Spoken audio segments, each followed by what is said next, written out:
passato un anno, manca poco ormai, ma sembra ieri, perché abbiamo vissuto un anno veramente molto impegnativo sotto il profilo dell'impegno proprio, ma anche sotto il profilo poi sociale ed economico. Tutti abbiamo fatto la nostra parte. Un anno da quel 21 febbraio, un anno dalla scoperta della positività al Covid di 2 concittadini e dalla morte di uno di loro. Vo si prepara a ricordare il triste anniversario dell'inizio dell'emergenza sanitaria. Prima zona rossa d'Italia insieme a Codogno, i cordoni di sicurezza delle forze dell'ordine, le transenne, tutto chiuso, tutti in fila per fare i tamponi.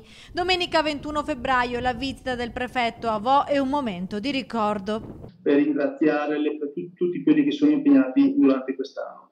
Quindi ricorderemo i nostri cari, le persone che abbiamo perso a causa Covid, che ricordo nel comune di Mo sono 6, ricordo anche che la prima persona a morire è stata Adriano Trevisan, seguito poco dopo da un altro caro amico che è Renato Turetta, e ci sarà un momento anche insomma, di raccoglimento, una preghiera per queste persone.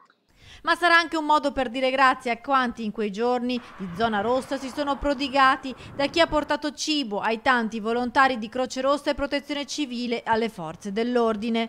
Poi abbiamo dimostrato con i fatti e non con le parole che Vo è un paese di cui ci si può fidare. Abbiamo avuto delle iniziative importanti a livello scolastico, a livello produttivo. Ricordo che abbiamo vinto un premio per il rilancio enogastronomico come primo premio a livello nazionale con Cantina Colgiugani, un bel progetto del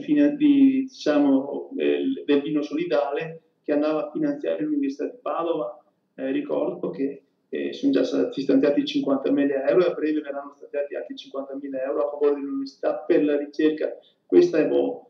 Oggi Vo conta solo un residente positivo al Covid. Hanno imparato più di altri come si fa a fare prevenzione.